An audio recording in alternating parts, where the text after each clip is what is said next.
Myers gets first crowd-sourcing race victory.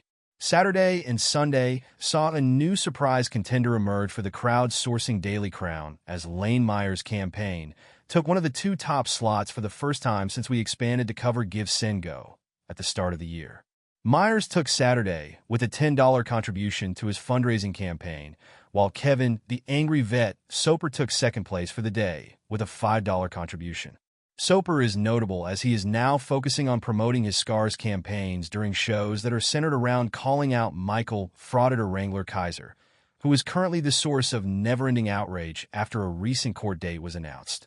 Kaiser has admitted to stolen valor in the past, which has angered many in the community and has helped Soper, who is a proven veteran, promote his controversial nonprofit campaign, despite no proof it's a legitimate campaign.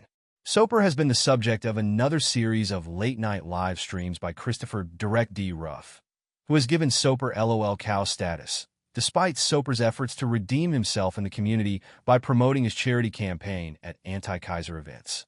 Sunday saw Sean Paul, Long Island Audit, Reyes return to top form with a $50 donation to his Support the Fight Against Tyranny and Corruption Fund.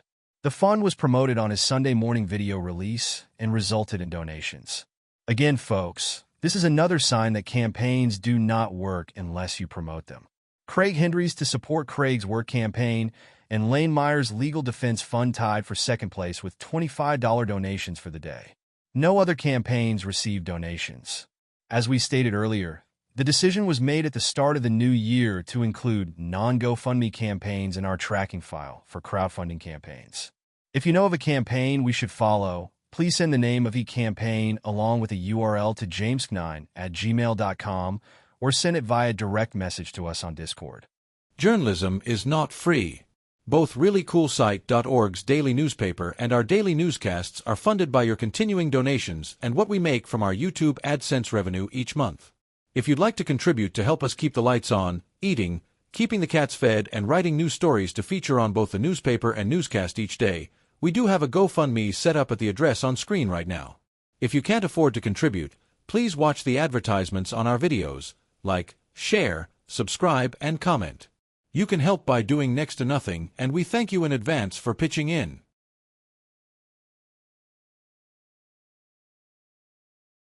Delete Laws doxes himself, rumor mill rampant. The highlight of Sunday afternoon's livestream put on by Delete Law's Jose Chili de Castro came when the self-professed world's greatest auditor held up an envelope to show off a knife that wasn't a knife and was just a mail opener and exposed his mailing address to the 200 or so people watching at the time. Naturally, screen captures were made and soon after the address in Los Angeles was identified as an address de Castro has used as a shooting location in previous videos. It also is reported to be the address in LA where de Castro occasionally stays, where he broadcasts from what looks like a dedicated computer server room. Soon after, de Castro's former partner, Colin Project Constitution Campbell, let it be known that de Castro occasionally worked at a food truck when he was low on money. This led to the supposed identification of the food truck as a popular food truck in the Los Angeles area. No one can confirm or deny that de Castro actually takes shifts at the food truck, but Discord servers were ablaze with the identification of the truck as the place to find de Castro now that most everything he's built up to in the past year has fallen through. De Castro's new mailing address also seems to confirm the rumors of a falling out between de Castro and former money man David Condon. Condon previously provided both financial assistance and a mailing address for de Castro when de Castro was living in California. Now that de Castro is over 50 years old, unattractive, out of shape, and failing in his life choices, his role as a sugar baby to any sugar daddy is limited as he's no longer able to procure women as readily as he could when he was in his 30s. That said, de Castro held a standard live stream on Sunday where he went after immigrants and police officers. He sported an unusual spot of makeup on his nose that he did not address for the 3-hour and 40-minute broadcast, making himself look a bit like an off-duty Rudolph the Flesh-Toned Cocoa sugar dealer. De Castro eventually proclaimed himself not a racist while stating that a black man was stupid for expecting to be treated properly by the police. He then said he used to joke about being a racist with his friends, but realized that in this day and age people take things too seriously to joke about the subject. The YouTuber reportedly made $85 in super chats in the nearly 4-hour broadcast.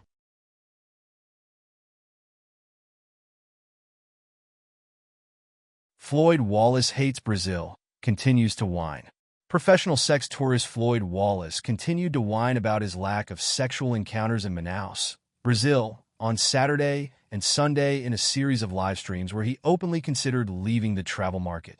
Wallace has been in Manaus since the start of the year and has not had a sexual encounter since arriving in the country. Complaining bitterly, Wallace said that all of his attempts to pick up women for sexual encounters had failed and implied that he could no longer afford to pay to play as his funds were low. The YouTuber immediately went into a pitch for his fans to pay for his Airbnb in Rio de Janeiro, claiming he needed $150 to reimburse himself for the charge. He began to get angry and lash out at his regulars, as they had apparently pledged not to take part in his day-to-day funding campaigns. Lashing directly out at frequent critic Snow Travels, Wallace again banned him from his side chat, despite Snow Travels paying for immunity from being banned. He spent the next hour pondering if he should unban him, while other frequent members of side chat criticized Wallace for banning someone after selling him immunity from being banned from chat. Wallace eventually realized that Snow Travels was one of his more frequent contributors, often making up to $50 in super chats per live stream, just to insult him. He eventually admitted that he only made $300 from his foreign-only YouTube channel for December and implied that super chats made up the bulk of the income outside of direct YouTube advertising revenue. Wallace eventually opened a panel and complained loudly that Snow Travels and the rest of his regulars never asked him about his health issues. He said that his gastroesophageal reflux disease was getting worse, as evidenced by his frequent loud, uncontrollable belches on his live streams. He again wondered why no one asked how he was doing, how was his health, and he assured his fans that his health is declining. He complained that since turning 29, he just doesn't have the energy he used to, he was sleeping longer, and he didn't have the same resolve to be active as he did when he was younger. Wallace again pondered a time where he no longer took part in sex tourism. He said that he was getting old and that it was time to turn his attention to having a kid or two before he was too old to be an active part in their lives. The YouTuber would have a marathon live stream on Sunday, going 4.5 hours, covering most of the same issues. He plans on leaving Manaus for Rio de Janeiro on Thursday.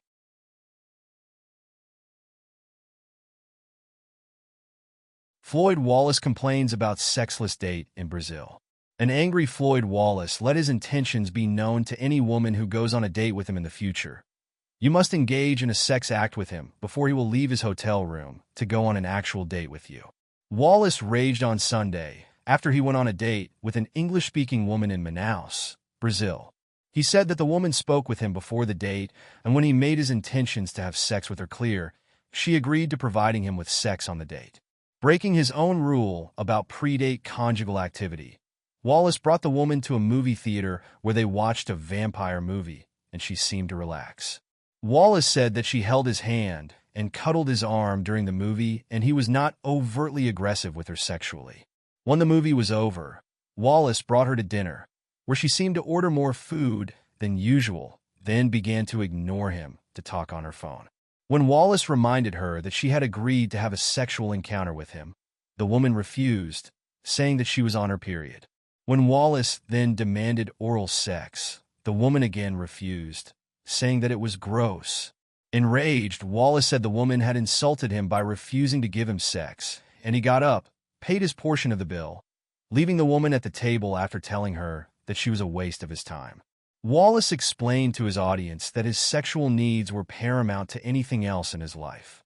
He turned down other sure thing offers in order to go on a date with the woman, and she had agreed to have sex with him in exchange for the date. The date apparently tried contacting Wallace to see what happened to him, and he said he blocked her number, pledging that if future dates did not put out, he would give them the same treatment. Wallace went into a lengthy rant that he did not have time to get to know a woman. He said that because some women have no problems putting out at first meeting, all women should have that same standard. If they don't, they essentially weren't worthy of his time. Again, attempting to explain his policy, he said that the sex was non-invasive, that he simply took the women back to his place to have a quick sex act to prove that the woman was interested in him, before he invested any money in the woman, implying that, from now on, if they refuse, he'll simply walk away from the date. Gone was his previous admittance that he often paid his dates with either cash to help them out or with merchandise they wanted in exchange for sex. Wallace was adamant that it was a waste of his time if sex was not given upon command, and all further dates would have to bow down to his will if they wanted to be in his presence. Wallace's attempts to raise $100 towards his Airbnb in Rio de Janeiro saw no donations for the short live stream. Wallace claims that he'll be arriving in Rio de Janeiro on Thursday.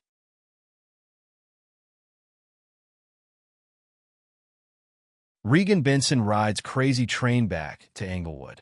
In her first appearance at the Englewood, Colorado, City Council meeting since completing her 90-day ban from the City Council chambers, Regan Benson was denied the ability to address the council and demanded the immediate arrest of Englewood Mayor Othniel Sierra.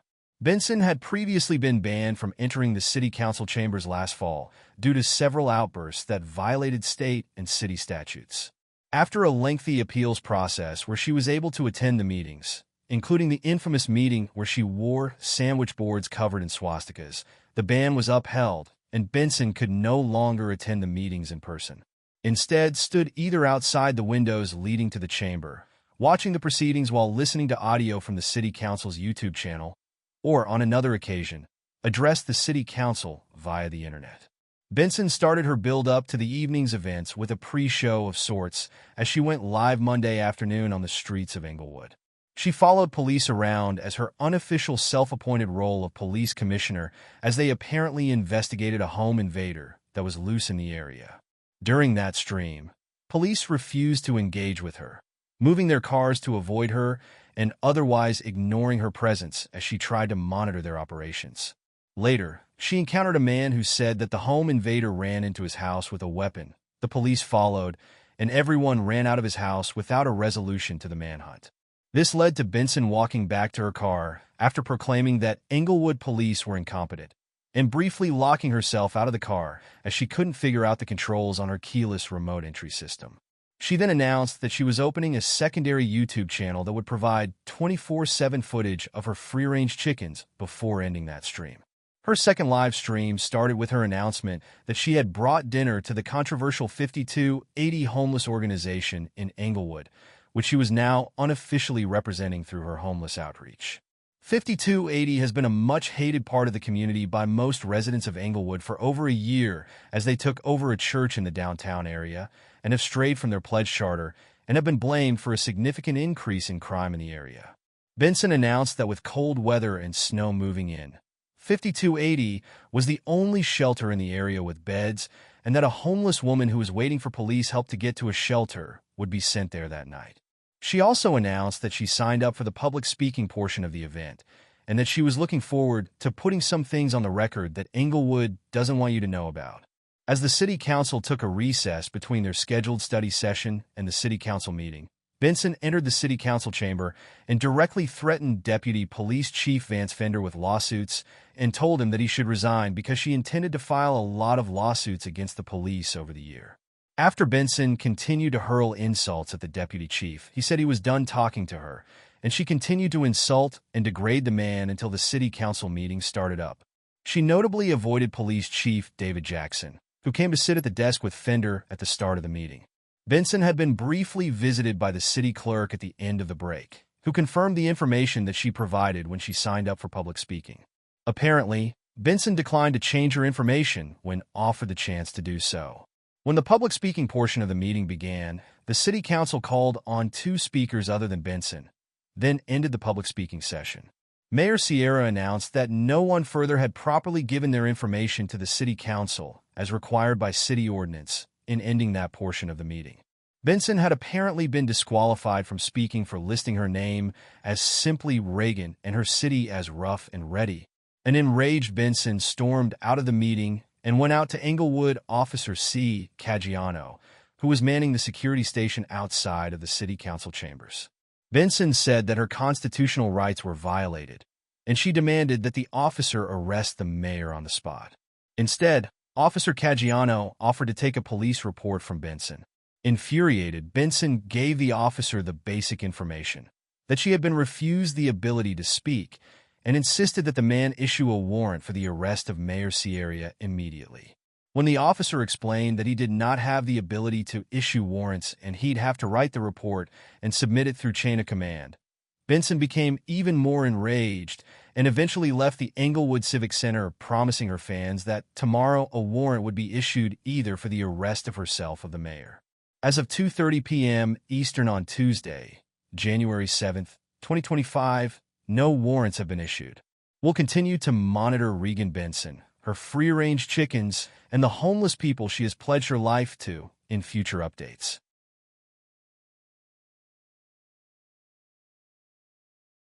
Myers Hendry, Long Island audits put up goose eggs. For those turning in for the latest financial exploits of Lane Myers, Craig Hendry, Long Island audits, or any of the other folks that take part in the crowdfunding campaigns that we follow, well, we don't have news for you today, as there was no movement in the market at all. Of all the funds we follow, including our own, none of the funds came back with donations for Monday, resulting in a $0 balance in our Excel spreadsheet for the day. We call each zero a goose egg, and since the day had no donations, we had a whole nest of goose eggs facing us for Monday. This column is produced by human assistant Jim Finch against Jim's wishes. He hates writing it, but understands that it's important in the long run to follow the money that auditors are taking in from their fans, and because it helps us keep the newspaper going by promoting our own crowdfunding campaign. The policy has been that if we have 7 days of total goose eggs, Jim is set free, and he has the option of ending the column. We've come close to that happening before. We'll probably come close to it again. The easiest way to continue to torture human assistant Jim Finch is to throw $5 towards our own GoFundMe campaign now, and then so he can go get a single item off of McDonald's value menu and refresh himself a bit before having to write this horrible article again. Details on how to do that will be featured in the voiceover that follows. Remember, for every donation we get to the fund, it's at least another week Jim is forced to write the articles at 3 a.m. Eastern Time. Journalism is not free. Both ReallyCoolSite.org's daily newspaper and our daily newscasts are funded by your continuing donations and what we make from our YouTube AdSense revenue each month. If you'd like to contribute to help us keep the lights on, eating, keeping the cats fed, and writing news stories to feature on both the newspaper and newscast each day, we do have a GoFundMe set up at the address on screen right now. If you can't afford to contribute, please watch the advertisements on our videos, like share, subscribe, and comment. You can help by doing next to nothing, and we thank you in advance for pitching in.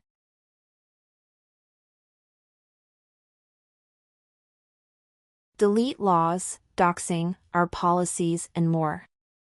Yesterday we ran an article on Jose Chili de Castro doxing himself on a live stream again. It really is nothing new, as de Castro has a history of doxing his own addresses, and as much as he wants to blame his enemies for it, most of the time it is indeed him doing it. We didn't run a winners or losers of 2024 series of articles this year because of a family emergency. Our human helper Jim's dad is back in a nursing home after another major health scare, and because Jim's temporarily caring for a 7-year-old. Plus, let's face it, what are we going to say about de Castro's last year? It sucked. He did jail time. He ruined his business even if he got off on his charges. He raised over $50,000 from his fans and still owes twice that, allegedly, in legal fees. At least 2 of his friends, Craig Hendry and Garrett Press with Ranker Van Nett, went to jail following his guidelines. Worse yet, he allegedly refused to pay Van Nett's lawyer, who de Castro personally picked to defend him, and Van Nett is still heading to jail. That friendship ended spectacularly with a thud heard around the world as Van Nett wouldn't even talk to de Castro after his guilty verdict. De Castro's current lawsuits are floundering. For whatever reason, he shut down his GoFundMe campaigns when he really shouldn't have. His board game missed the most important holiday season, and no one cares about the Constitution enough to buy a board game in quantities that he needs just to make a profit. His relaunches to move to Patreon, Twitter, a personal website, and another YouTube channel failed to the point that even an alleged self-adult film bomb of his own main channel didn't spark interest in any of his floundering endeavors. Finally, he can't sue Zimmerman, the nasty judge who locked him away, and he can't get reimbursed for the time he spent in jail wrongly by the state of Nevada because of their hardline pro-police pro-authority laws that protect the state from out-of-state yahoos who try to get rich off of them like DeCastro wants to do. We don't have to have you decide if he had a winning or losing year because let's face it, the flabby white-haired 50-year-old we see in front of us, no not Jim, he's 4 years older than DeCastro is a wreck and his year was worse off than he looks right now. As far as his occasional shift at a friend's food truck? Confirmed. You can see proof over in our Discord forum's Chill DeCastro Fan Club 2 forum. DeCastro has worn a hat from the place that is associated with the address he uses as a mailing address before on live streams. He's also allegedly driven the food truck itself on live streams before, though we don't have direct proof of this at this time and don't have time to search through hundreds of streams from 2023 at this time. We don't doubt that it's true, however. As for the name of the place, we're still not handing it out. We do not want to be legally responsible for doxing the business should they have washed their hands of him. We've given you the means to find it, but we won't be promoting it because frankly, the last thing we want is an active brigade of the business because DeCastro did a shift or two there. If he's that desperate and he's willing to work to get himself out of the hole he's dug, then we won't be playing a part in losing that job. We hope he finds his way, and if this is it, and he's abandoned his police-hating, women-abusing, racist and immoral attitude, then we wish him the best in his future endeavors. Otherwise, well, we'll be writing another How Chill Screwed Himself Over in 2025 article next year at this time.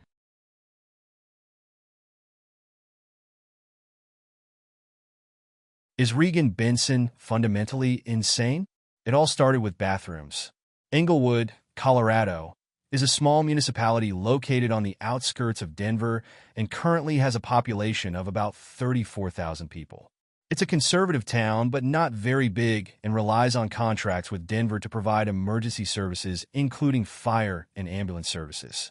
Because of it being so close to Denver, cough on a side street and you're literally back in Denver. It shares some of Denver's problems with the growing needs to house both a homeless population and an immigrant population with little resources or ways to manage either population. Regan Benson says she's about homeless outreach and finding solutions to housing needs.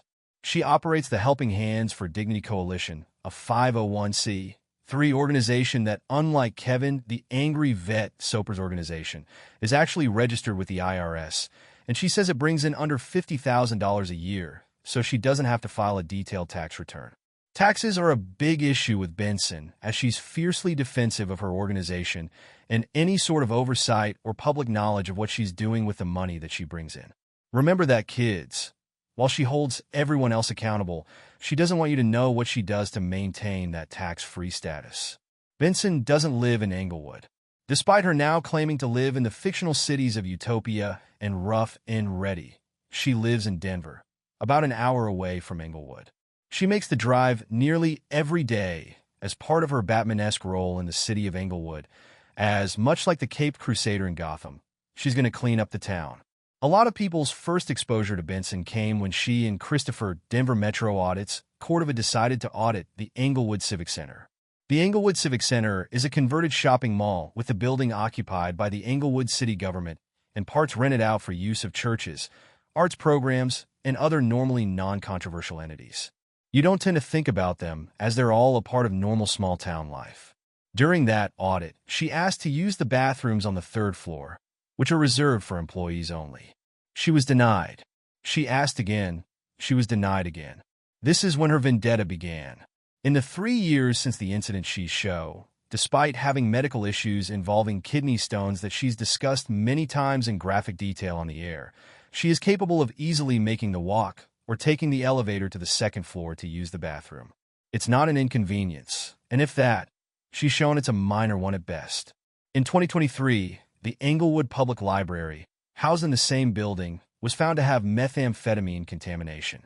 Parts of the library and all of the bathrooms in the building were found to have contamination and needed to be professionally cleaned, and at least one bathroom needed to have a sink and countertop replaced.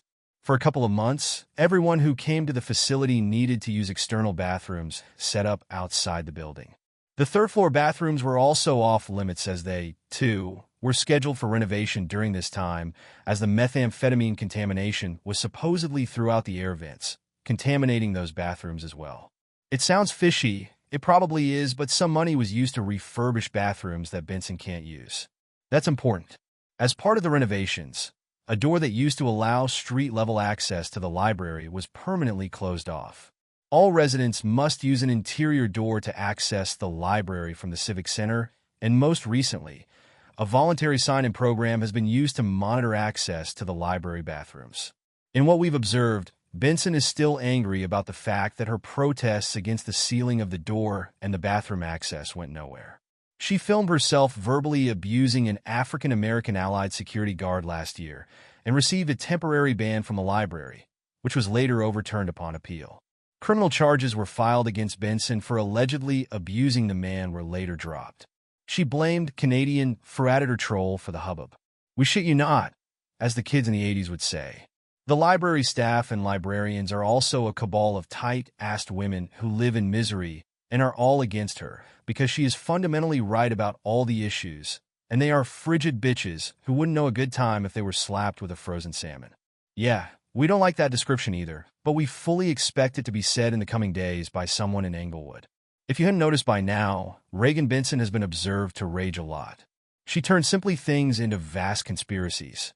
She frequently tells her fans that the police are hunting her and that she'll end up dead on the streets of Englewood at the hands of the corrupt police or at the hands of those in the homeless community who are out to get her. To her credit, she tends to forget that she has a 501c3. Unlike others, she rarely fundraises for her organization. She also does commendable work when she's working with homeless people in 1:1 situations, and she maintains a dedication to some of the folks that she works with long after they're of any value to her cause, as there are indeed folks she honestly cares about when she's not playing Batman on the streets of Englewood. Though part of the lack of need for money is the fact that she's turned suing Denver into a for-profit industry, at least in our opinion.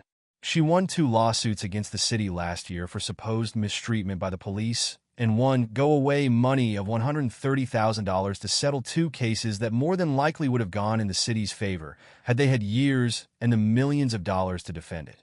None of the money was apparently shared with her 501c3. But don't ask about that. It's none of your business. Benson seems, to the casual observer, to be hungry for more victories and payouts for herself. In our opinion, based on observing dozens of Benson live streams, and power, absolute power. Power over a government that she says she hates. Because one day, she'll be able to use those third-floor bathrooms. Her latest tirade, writing a partial name, Reagan, and a fake city name, Rough and Ready, on the sign-up sheet for Monday's Englewood City Council meeting's public speaking session, resulted in Benson verbalizing a threat of a lawsuit and making it clear that she was out to get another one over the city and probably a payout. The weird thing is that if you actually watch an Englewood City Council session, which are available on YouTube, the sessions themselves are pretty benign. They have a study session for an hour, then an intermission. After the intermission, the actual City Council meeting starts with awarding of recognition to whomever is on the docket, followed by brief comments from the public, and then they go into actual discussion of issues.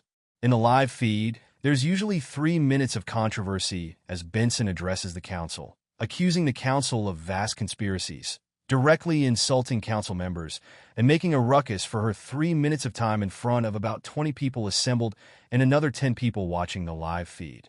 In the live feed, there's usually 3 minutes of controversy as Benson addresses the council, accusing the council of vast conspiracies, directly insulting council members, and making a ruckus for her 3 minutes of time in front of about 20 people assembled and another 10 people watching the live feed. On her channel, however, the 50 or so gathered viewers hear about the vast conspiracies that she's promoting each week. The corrupt mayor, the cult leader who runs a church and rides an e-bike, the council member who conspires with Canadians, the council member everyone abuses, the anti-everything council member who sides with Benson, and the police who are lurking in the shadows to snatch Benson away without notice. If the fictional city of Mos Eisley in the Star Wars universe was the wretched home of scum and villainy, then Englewood, at least in Benson's version, is 10 times as bad, and she as Han Solo Batman Roger Rabbit is going to clean up town. because they wouldn't let her use the bathrooms on the third floor. And that's all we have to say about Reagan Benson. Is she fundamentally insane? Who knows? Is she entertaining? Not really. Is she headache-inducing? Yes, definitely. Is she a threat to herself or others? We'll leave you to answer that one on your own. She's making bank. She's getting viewers and yeehaw. She's riding that crazy train to Englewood twice a month with continued coverage here in the paper and on our Auditing Insanity newscast. Payment not required, but appreciated.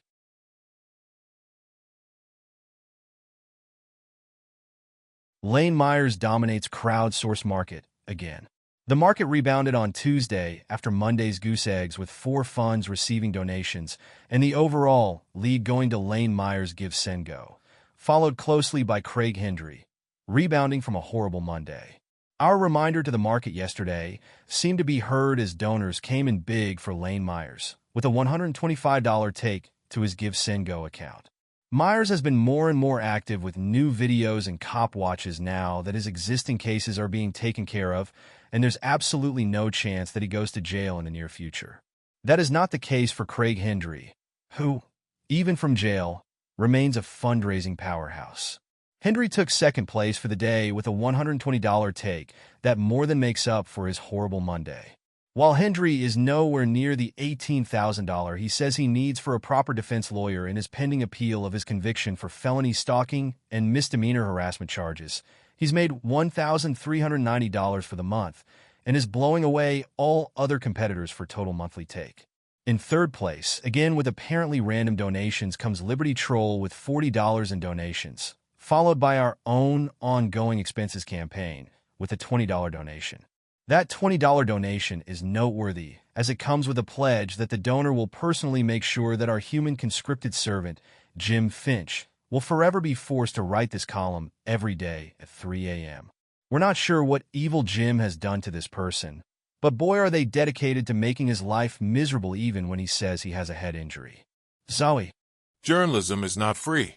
Both ReallyCoolSite.org's daily newspaper and our daily newscasts are funded by your continuing donations and what we make from our YouTube AdSense revenue each month. If you'd like to contribute to help us keep the lights on, eating, keeping the cats fed, and writing new stories to feature on both the newspaper and newscast each day, we do have a GoFundMe set up at the address on screen right now. If you can't afford to contribute, please watch the advertisements on our videos, like, share, subscribe, and comment. You can help by doing next to nothing, and we thank you in advance for pitching in.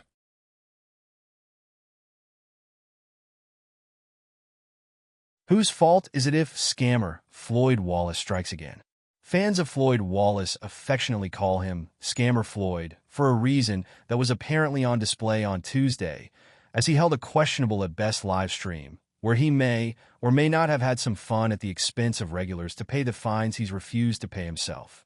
Wallace left the United States in November knowing that he still owed $160 for probation fees in Texas and $160, later ballooning to $200 with late fees, for a ticket from New Mexico.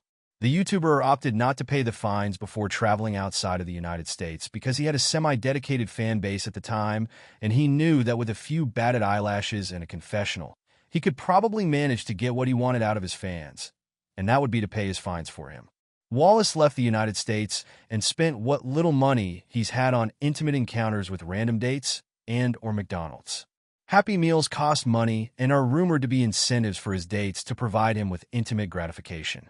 He's also spent the last 2 months insulting, alienating, and breaking promises to his fans. Time after time, he's raised money for causes or events only to back out at the last minute or laugh at fans for honestly believing anything he ever says or promises. Most recently, there's been flare-ups with his major remaining donors. People who make up the most of his donations have either gotten into very public spats with Wallace or have simply stopped attending his live streams and, more importantly, supporting his lifestyle. Knowing this, Wallace started Tuesday's afternoon live stream with a hint of desperation. He said that his fines were due and that if he didn't pay his probation fine immediately, he'd have to leave for the United States and he'd have no choice but to stay in the United States and end his sex tourism career, for now anyway. He needed just $160, folks, $160 to make a difference in his life, and to stay in Brazil for a few more weeks until he had to report to Oklahoma to go on trial for his obstruction trial at the end of January. Oh, and his attorney in Oklahoma threatened to fire him because Wallace hasn't been taking things seriously and hasn't paid him what he owed. Suddenly gone was the over $500 Wallace was counting on from a refund of a flight to the United States he was forced to purchase by an airline before it would let him fly from Colombia to Brazil. Wallace had under $1,000 in his bank account. He was in a pickle, sure, he could pay the fines, but then maybe he couldn't afford a flight back to America, and then he couldn't go out for happy meals on dates, he won't live stream and get sexually gratified by girls half his age, and the world was spinning. After no bites from his audience, Wallace began to accept deals posed to him. The guy who wanted his merchandise rights provided that Wallace didn't pay him back 1/4 more than he borrowed? Done. The guy who wanted to take a life insurance policy on Wallace if he didn't pay back 1/3 more than he borrowed? Done. Pay Wallace now. Get double your money back on YouTube payment day? Send that Cash App or PayPal, and it's a done deal, baby. Wallace was taking in offers, and it was unclear how much he actually took in towards the $340 he said he needed when the stream ended and was made private. Hours later, his edited version of the stream also went up, was released, and made private within 30 seconds of notifications going live. All proof and any deals Wallace had made has been removed from YouTube. The evidence is gone. The deals are gone, and just Wallace's word is left for his fans to rely on. From the man they already call Scammer Floyd, we'll be monitoring the drama as Floyd goes live again when he needs more money.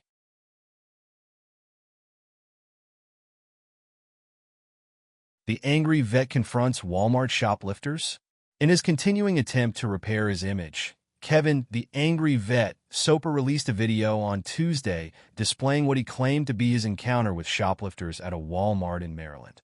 Soper pushes his shopping cart to his car and turns to watch a heavy-set man clad in a tracksuit unpack things from baby stroller. Standing in the parking spot behind the tracksuit man, text appeared on screen stating that Soper was pretending to text while the man continued to unpack his baby stroller. A jump cut later, and Soper watches the man return to the car with the stroller along with a black woman pushing a shopping cart. Soper says he is waiting for the man to put the merchandise in the baby stroller in the car, like he's done a couple of times now. The woman asks Soper what he's talking about. Soper tells the pair to throw the merchandise they've stolen in the shopping cart he's standing next to. He said the police have been called, and the track-suited man threw some merchandise at Soper that landed in the approximate area of the cart. Meanwhile, the woman approached Soper and began to confront him. She said she had her baby in the car, and why it was any of Soper's business what she was doing. The pair had a brief exchange where she threatened to attack Soper, and Soper promised to defend himself. Ultimately, the situation resolved with the man and woman getting into their car as a third woman drove, backing out of the parking spot. The car either hit Soper or Soper hit the car with his hand as they were pulling out, and the man opened his car door and threw something back at Soper as the car drove off. Another jump cut, and Soper was strutting around the parking lot as another shopper asked if there were shoplifters. There was no further resolution, police involvement, or the involvement of any of the employees of the shopping center or Walmart in the video. Soper has made a name for himself recently due to questionable recent activity he's had with police. On 2 occasions, Soper has made claims that police either attacked him or were aggressively following him with no evidence offered or evidence offered behind a firewall. I'll release it when my lawyer gives me the okay. While stopping crime is commendable, the lack of police presence or backup from store employees makes Soper's actions questionable at best. He could have been involved in a very real and very dangerous situation of his own making. If it's Soper's attempt to reintroduce himself to the community as a Superman, he may think twice about repeating his actions before the attempted red rum he has advertised in the video has a more serious ending in future videos.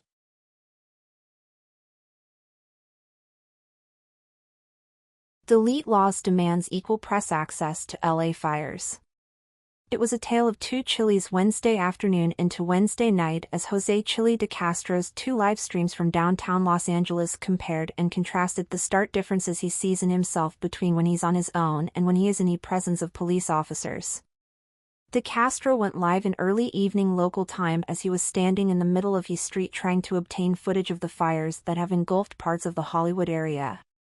He complained bitterly about the size of his audience, around 300 live viewers, and how going to a vertical format no longer helped grow viewership. Last year, primarily in the time after vertical format live streams were introduced by YouTube, i.e. when DeCastro was in jail, YouTube would artificially promote vertically formatted live streams into its algorithm and would often result in live streams reaching over 100 times the viewing audiences a normal stream would take in. On Wednesday, DeCastro's live stream was at 300 people in vertical format, maybe 20 to 30 more he'd normally get, but enough of a non-factor to launch a tirade into DeCastro being shadow banned and YouTube abusing his channel. At one point, he stated that he talked someone out of driving to YouTube and doing unspecified harm to the company. Ignoring, of course, his own quasi-threats to do the same back in 2023 and playing into the vast YouTube/Google China United States conspiracy against him that was keeping his channel from reaching thousands of people in every live stream like back in the old days. If we ignore the fact that there were never any old days where his numbers would crack the 1,000 mark and that most of his subscribers were allegedly purchased from services he can no longer afford, we may have bought into his hype, but, yeah. It was a standard whine playing into his recent doxing of his mailing address that later tied him to a food truck registered to that address. DeCastro lamented that because of the vast conspiracy between YouTube/Google China United States, he could no longer afford to support himself from his multiple YouTube channels and he was thinking about leaving YouTube for Facebook.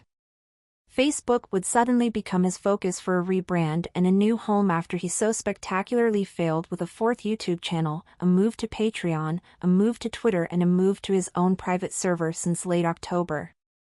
Oh, and there were fires in the area. He stood in the road trying to get a shot of a fire on the horizon and was noticed by someone in a fancy car that wanted free merchandise. The man wanted it so much that he blocked traffic to park and wait while DeCastro slowly walked back to his car, ending his live stream. Somewhere in either the first or second live stream, DeCastro promised that his constitutional law scholar game would be done by the end of the month and for sale by February. He also had a second project that he couldn't talk about just yet. But it was coming! A few hours later, he was again near Hollywood Boulevard in Los Angeles, his current stomping grounds. He described himself as being 3 or 4 miles west of the Hollywood sign and smoke was visible on the streets as he approached a street police had taped off. As he approached, a local news crew was allowed through the police tape. He attempted to follow the news crew into the restricted area. A police officer stopped him and said they were only allowing people with press passes through the line. 40 minutes of a classic DeCastro tirade later. Fine. You won't let us skip it. Contrary to what he had just said in his earlier live stream, DeCastro was now a media mogul who gets more views than the local TV crews. He ranted that it was illegal not to grant him access past the yellow tape because he was just as much press, with his cell phone in hand, as the local professional crew was and that there was case law out of Texas that would back him up. He briefly caught his breath to make fun of everyone who was wearing masks or respirators as he stated that none of that stuff was worth wearing as masks were all fake, y'all. Pulliam versus Fort Bend County, out of Texas. He screamed the quote at the unimpressed police officers manning the police tape. He demanded a sergeant because Pulliam versus Fort Bend County was case law and gave him the right to be press. For sure, amen, score. The case, of course, was a civil case from Texas involving a man claiming to be an independent journalist getting kicked out of a press conference by police as they did not recognize him as a local journalist. They threatened him with arrest if he didn't leave, though was escorted roughly 80 feet away from the press conference and was allowed to film from that spot. He was later arrested in a separate incident where he interjected himself on a scene where a man was having a mental breakdown. Pulliam obtained permission to film from the man's mother but was told to leave when the police arrived. When he refused, he was arrested, with Pulliam claiming the arrest was First Amendment retaliation for the previous incident. Pulliam sued in civil court. In September of 2024, he lost a summary judgment on his free speech violation claims related to the press conference as it was ruled that the police had qualified immunity. He also lost on the First Amendment retaliation claims. He won partial summary judgment in that it was found that the police acted improperly by ejecting him from the press conference as he was entitled to the same information distributed to the other reporters. A trial was ordered to determine damages. DeCastro spent 40 minutes in front of the crime scene tape debating with anyone who would listen to him that bullying was settled case law and that he damn well had every right to cross the tape since the police had let other journalists through. He didn't need a press pass, and he was going to get through the tape come hell or high water. A few minutes later, the requested sergeant arrived on scene. DeCastro went into his Daffy Duck-esque rant. The sergeant talked with him for a few minutes, let him through the line, and DeCastro celebrated his victory over the police on behalf of all citizen journalists. Then the smoke hit. Within a minute of DeCastro walking past the line, he began to breathe heavily. He didn't see much of anything as he walked towards the fire on the hill.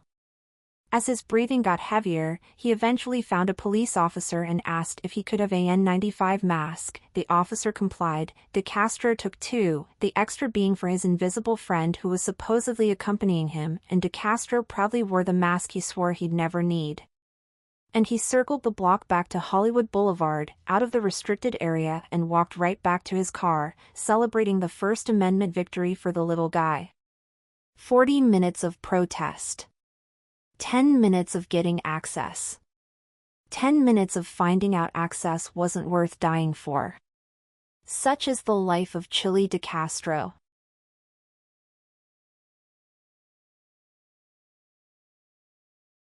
Denver Metro audits picks up more records requests. For what felt like the 10,000th time, YouTuber Christopher Denver Metro audits Cordova live streamed as he went to pick up a records request from Jefferson County, Colorado, which he claims is for his upcoming documentary about his 16 days of incarceration. Cordova was incarcerated for 15 days in federal prison last year after being found guilty of essentially ignoring signage and recording in a restricted area at a Social Security Administration building back in 2022. We've written about it before. It was the incident where he was insulting Jose Chili DeCastro behind DeCastro's back. DeCastro caught on to it, and DeCastro pulled a Bugs Bunny-esque prank where they'd both step through the threshold to enter the area that police said was off limits, and DeCastro stepped back as Cordova went forward. It was probably the one time we've ever cheered for something DeCastro has done, but that's digressing. Cordova was again there to pick up more footage for his big new project, a documentary about himself sitting in prison for 16 days.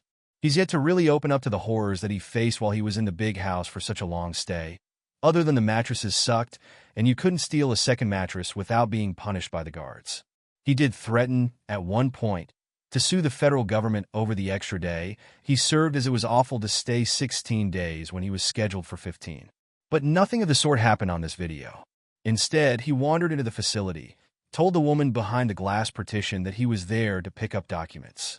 She asked for his identification. He freely handed it over. She gave him a thumb drive. He asked her name. She gave it to him, and that was essentially the video. He did add a minute or two of walking out and complaining how nice everyone has been to him in this process. He said they were probably trained or had meetings on how to handle him, as everyone knows what he is up to. At some point, he commented on the snow and how it wasn't too bad to drive in. He also claimed that the shadow ban was over and he was dropping banger videos over on his main channel. In at least one of the videos, he said he talked to a police officer, and that video is worth at least 100,000 views to achieve that banger status. His beard is graying more and more each video. For a 40-plus-year-old who dresses like an extra from a Run DMC video from 1989, there really wasn't much here to report on. But at least it wasn't Reagan Benson, or a repost of his old videos where he would scream that someone was doxing him by using his first or last name, which he is currently uploading to his Denver Metro Audits 2.0 channel, folks. We'll continue to report on Cordova in case anything interesting happens in his world. Don't hold your breath on anything happening this month, y'all. Faux shizzle.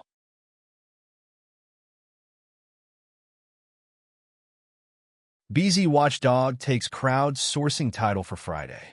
A new contender has entered the fray in the fight for the top of the crowdsourced fundraising market as unemployed former ride-sharing driver BZ Watchdog jumped into the lead for Thursday's crowdsourcing take. It's not much of a surprise here. BZ is desperate for money and has been holding near daily fundraising streams for a while now. Our human helper, Jim Finch, has even encouraged BZ to promote his GoFundMe campaign in the past, not out of admiration for BZ, but out of desperation of his own for something to write about in this column. For whatever reason, it seemed to have worked. BZ placed in the top 5 for Wednesday and then took the title for Thursday. It's not a huge victory for those who were hoping BZ and others get out of the First Amendment auditing field, but a minor victory for our human helper, who finally has something new to write about. BZ Watchdog is a Fort Worth-based First Amendment auditor most famous for live streaming with passengers in the car while Ubering and talking to Michael Aline on one of many broadcasts where Aline substituted for DeCastro last year. Most recently, he's paired with Carolina in Fort Worth during her recent trial and brief incarceration. He was seen as the same person on panels featuring Harvey Freebird and Manuel Mata. While he shares their views, he's not as extreme as either man and can hold a conversation that doesn't turn into the police are after us. Back the blue until it happens to you, blah, blah, blah, like most of the auditors in his area. That said, there are times when he's a full-on zealot for both Michael Aline and Chili DeCastro. Your mileage will vary with his live streams. Wednesday's top 3 saw Liberty Troll take the top spot with a $35 take for the day. He was followed by the Angry Vet with a $20 donation and then BZ Watchdog with $15 in new donations. On Thursday, he jumped past everyone with $100 in new donations for the day, with $20 going to Craig Hendries to support Craig's work in second place, and no other observed donations for the day for any of the accounts we follow. Is BZ's big win a fluke, or is he here to dominate the market? We're not sure at this point. It's not like his live streams are setting the world on fire. He gets between 20 and 100 people in his streams at best, but this is the first time since Jose Chili DeCastro donated to his campaign last year that it's seeing any play. So we'll keep an eye on it moving forward. Journalism is not free. Both ReallyCoolSite.org's daily newspaper and our daily newscasts are funded by your continuing donations and what we make from our YouTube AdSense revenue each month. If you'd like to contribute to help us keep the lights on, eating, keeping the cats fed, and writing new stories to feature on both the newspaper and newscast each day, we do have a GoFundMe set up at the address on screen right now. If you can't afford to contribute, please watch the advertisements on our videos, like, share, subscribe, and comment. You can help by doing next to nothing, and we thank you in advance for pitching in.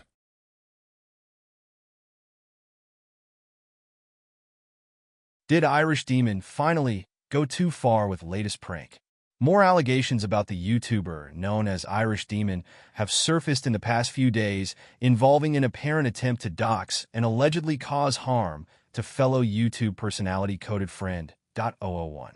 In the latest outrageous behavior from Irish Demon, he is alleged to have created a Facebook account and catfished a moms-related Facebook group in Georgia in the area where Coded Friend. 001 lives.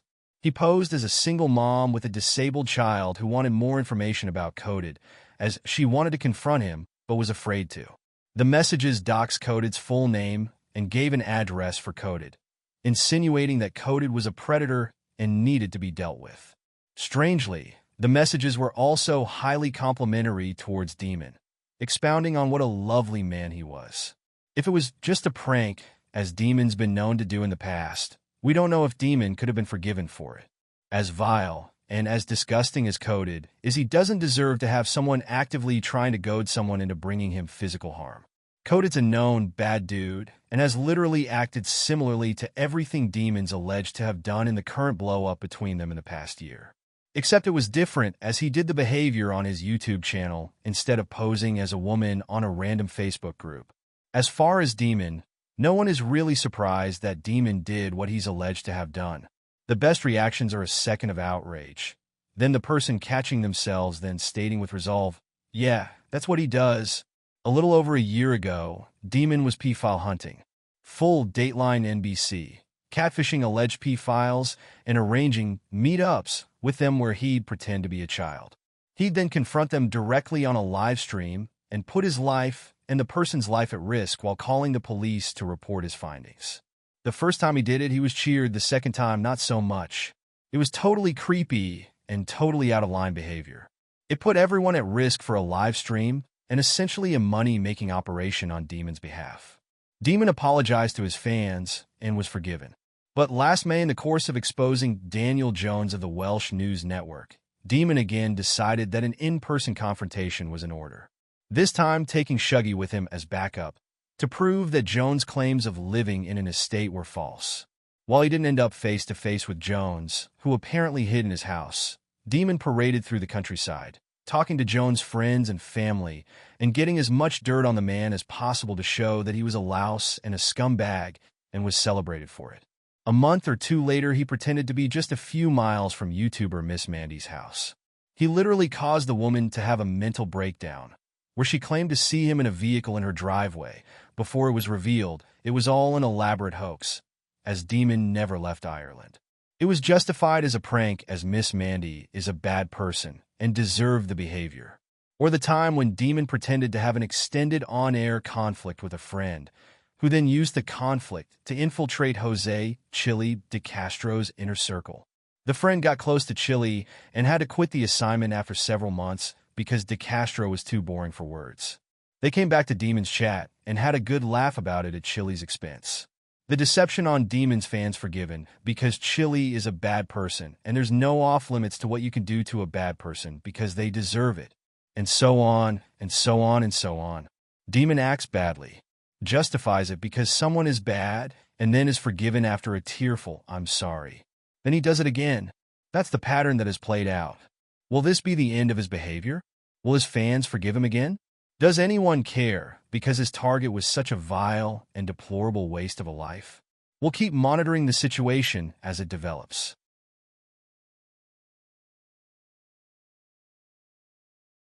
The magic of goose eggs means Jim to go free? Things were looking up. This week, we had unexpected people come out of nowhere to lead the race for the crowdsourcing title. Visa Watchdog, so dominated for a day. Craig Henry was back, kinda. We even had some hot and dirty Lane Myers action over or give Singo, leading into the end of the week and back to goose eggs. There's not a lot of reasoning for it more than this. There's literally nothing going on to spark donations. None of our top players did anything on Thursday or Friday to get people to give them money. They didn't pass a hat. They didn't hold live streams to say, "Give my cause," or "Pocket," or "Wallet," or whatever. Money at this link. Well, Kevin, the angry vet, Soper kind of did, but at the same time, he promoted a website claiming he had a 501c3 when he doesn't have one, so it's the middle of January. The South is covered in snow. California is burning. Irish Demon is having another psychotic meltdown that is set to destroy fandom as we know it. In other words, there are tons of other things in the world that are distracting from the market. I'm really trying to stretch this into a bona fide article here, but gosh, it feels like it's going to be a couple of days of absolute dreck as the market figures itself out again, and someone does something worthwhile to spark donations. A good "I'm a political prisoner locked up by the man" video by Craig Henry should be enough to do it. But again, he's in jail, so those are going to be few and far between until we get the bigger cause to dominate the news and earn some bucks. Or maybe, just maybe, people figure out that a week of goose eggs days without donations to anyone means that trained monkey Jim Finch can break the shackles of his AI overlords and stop writing this column. He's got 6 more days, yes, 6 more days until he's free. But will anyone care enough to stop him from going free this time? Oh well, how to try as we jump into the weekend. Journalism is not free. Both ReallyCoolSite.org's daily newspaper and our daily newscasts are funded by your continuing donations and what we make from our YouTube AdSense revenue each month. If you'd like to contribute to help us keep the lights on, eating, keeping the cats fed, and writing new stories to feature on both the newspaper and newscast each day, we do have a GoFundMe set up at the address on screen right now. If you can't afford to contribute, please watch the advertisements on our videos, like, share, subscribe, and comment. You can help by doing next to nothing, and we thank you in advance for pitching in.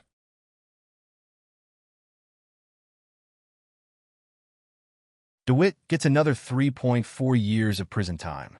As reported nearly everywhere else over the past couple of days, The saga of Jeremy Charles DeWitt and his run-in with federal tax evasion charges came to a quiet end this week as he was sentenced to 41 months in jail for two charges that will run consecutively to each other and consecutively to the current time he's serving in Florida State Prison. DeWitt was sentenced to 36 months for underreporting his gross receipts on his taxes for the year 2017 and 5 months for the same charges for the year 2018.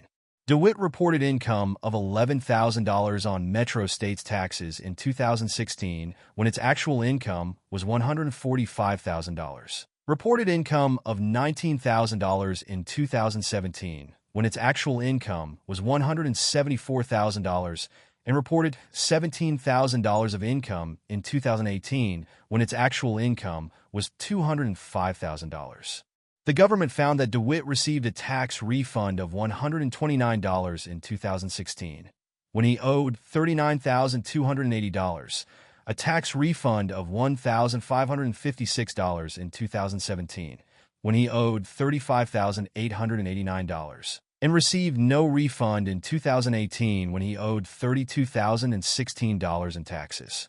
DeWitt then lied to Internal Revenue Service agents investigating his 2017 return, stating that he had 2 clients when he had 40 clients, that he incurred a net loss in 2017 when he had a net profit of $117,000, and that he only employed 2 independent contractors that year when he, in fact, employed over 25 people.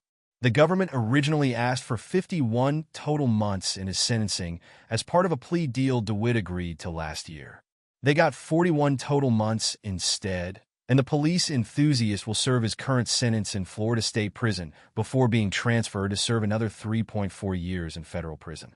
After that, he'll serve a year of supervised release for each of the 2 federal charges, running concurrently. While the government had requested restitution, it looks like none was ordered as fines are listed as waived in the court records. DeWitt's past came into play with his sentencing. He's a convicted sex offender and is still facing multiple charges for violation of Florida's sex offender registration policies. Imprisonment: 41 months. This term consists of a 36-month term as to count 1 and a 5-month term as to count 2 to run consecutively to count 1. The terms of imprisonment imposed by this judgment shall run consecutively with the defendant's term of imprisonment imposed pursuant to the judgment in Osceola County Circuit Court, docket number 2022 CF 003688. Supervised release: 1 year. This term consists of a 1-year term as to count 1 and a 1-year term as to count 2. All such terms to run concurrently. Fine: waived. Special assessment: $200 due immediately, $100 per count.